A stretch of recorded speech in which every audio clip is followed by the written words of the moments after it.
के बारे में अध्ययन करेंगे। तो छत्तीसगढ़ राज्य का जो स्थापना है वो क्या है, सभी को पता है कि 1 नवंबर सन 2000 को मध्य प्रदेश के 16 जिलों को अलग करके किया गया था। तो इतना पता है कि क्या है कि 1 नवंबर सन 2000 को क्या है हमारे छत्तीसगढ़ की स्थापना हुई थी। अब उसके संबंध में क्या है कि उसके ऐतिहासिक काल के संबंध में देखेंगे क्या है कि छत्तीसगढ़ को क्या है पहले क्या कहा जाता था, कौशल कहा जाता था, महाकौशल या दक्षिण कौशल के नाम से जाना जाता था। तो ये क्या है, ये 3-4 नामों से क्या है पहले क्या है छत्तीसगढ़ को जाना जाता था। लेकिन क्या है कालांतर में क्या है दक्षिण कौशल को ही छत्तीसगढ़ का नाम पड़ा, यानी कि क्या है कि कालांतर में ही क्या क्या क्या कहा गया, छत्तीसगढ़ को दक्षिण कौशल को क्या है छत्तीसगढ़ नाम दिया गया। फिर क्या है छत्तीसगढ़ नाम पढ़ने में क्या है उसकी क्या मान्यता है, तो मान्यता के संबंध में क्या है कि छत्तीसगढ़ का नाम क्या है, छत्तीसगढ़ पढ़ने में मान्य तथ्य गढ़ों का है। इसमें क्या है कुल 36 गढ़ है, 36 गढ़ है, जिसमें से क्या है 18 गढ़ शिवनाथ नदी के उत्तर में एवं 18 गढ़ क्या है शिवनाथ नदी के दक्षिण में स्थित है।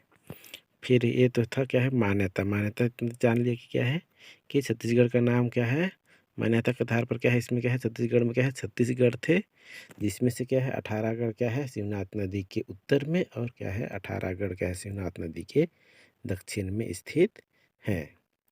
उसके बाद में हम अगले चले जाते हैं क्या है कि छत्तीसगढ़ की स्थिति एवं विस्तार।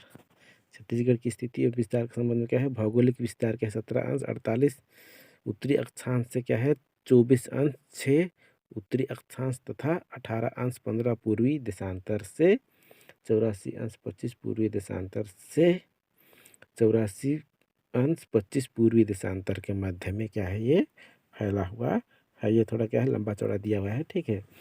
स्थिति और विस्तार में क्या है भौगोलिक विस्तार। फिर उसके बाद में क्या है क्षेत्रफल।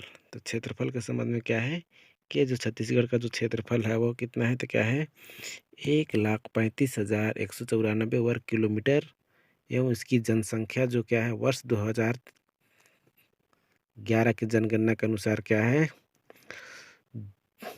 2,55,45,198 क्या है ये जनसंख्या मानी गई है, जो क्या है कि 2011 में क्या है जो जनगणना हुई थी उसके आधार पर क्या है इतना है। उसके बाद अब आगे चले जाते हैं कि कर्क रेखा। ये जो कर्क रेखा है वो क्या है हमारे क्या है छत्तीसगढ़ राज्य से क्या है किस किस जिलों को क्या है टच करती है या उससे होकर गुजरती है। तो क्या है कर्क रेखा जो क्या है उत्तरी भाग में स्थित जिला, जिसमें से क्या है कोरिया, सूरजपुर, बलरामपुर, रामानुजगंज, इन सब से क्या होती है होकर, यानी कि क्या है इन सबको क्या है टच करती हुई गुजरती है। फिर मानक समय, जो भारत का मानक समय है वो जो मानक समय है वो क्या होता है कि छत्तीसगढ़ के क्या है मध्य से, यानी कि क्या है छत्तीसगढ़ की क्या है मध्य से क्या है ये जो रेखा है वो गुजरती है। तो हमारे भारत देश का क्या है मानक समय रेखा कौन सा है, तो 82 अंश 30 जो क्या है मानक समय रेखा माना गया है। वो जो क्या है मानक समय जो है वो क्या है हमारे छत्तीसगढ़ से क्या है बीचों बीच से गुजरती है। तो उसके बाद में अगला देख लेते हैं क्या है कि छत्तीसगढ़ की क्या है लंबाई एवं चौड़ाई। तो छत्तीसगढ़ की लंबाई एवं चौड़ाई के संबंध में क्या है कि लंबाई क्या है 700 किलोमीटर जो क्या है उत्तर से दक्षिण, और चौड़ाई जो क्या है 435 किलोमीटर जो क्या है पूर्व से क्या है पश्चिम की ओर क्या है फैला हुआ है। तो लंबाई एवं चौड़ाई के संबंध में इतना जान लेंगे क्या है कि लंबाई जो क्या है 700 किलोमीटर जो है क्या है उत्तर से दक्षिण, और चौड़ाई जो क्या है 435 किलोमीटर जो क्या है पूर्व से पश्चिम।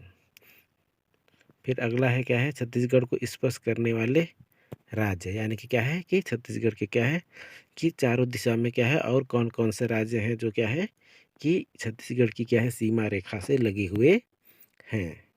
तो उसमें से देखेंगे क्या है पहला है उत्तर प्रदेश, दूसरा है मध्य प्रदेश, तीसरा है महाराष्ट्र, चौथा है तेलंगाना, पांचवा है आंध्र प्रदेश, छठवां है उड़ीसा और सातवां क्या है झारखंड। तो ये क्या है ये 7 जो राज्य हैं जो क्या है कि छत्तीसगढ़ के क्या है कि उससे क्या है स्पर्श करती हुई या फिर क्या है उससे लगी हुए राज्य हैं। उसके बाद में हम आगे चलते हैं, देखते हैं कि क्या है कि छत्तीसगढ़ की उच्च भाग एवं उनकी चोटियाँ। ये क्या है कि छत्तीसगढ़ की क्या है सब, तो क्या है छत्तीसगढ़ के उच्च भाग एवं उनकी चोटियाँ। तो क्या है कि सबसे ऊंची चोटी कौन कौन सी है छत्तीसगढ़ राज्य में, तो उसके बारे में हम देखेंगे। तो क्या है कि सामरी पाट में जो पहाड़ है या चोटी है वो क्या है 1225 मीटर ऊंची है, जो क्या है गौरलट्टा चोटी के नाम से जानी जाती है। फिर दूसरा है बस्तर का पठार, उसमें क्या है इसकी ऊंचाई क्या है 1210 मीटर है, जो क्या है पर्वत कौन सा पर्वत है नंदीराज चोटी है। फिर मैकाल श्रेणी है, इसकी ऊंचाई क्या है 1176 मीटर, ये बादरगढ़ चोटी है। फिर मैनपाट, इसकी ऊंचाई क्या है 1152 मीटर है। और उसके बाद क्या है जारंग पाठ, ये क्या है उसकी ऊंचाई क्या है 1145 मीटर क्या है इसकी ऊंचाई है। तो आज के लिए इतना ही, अगले दिन अगला।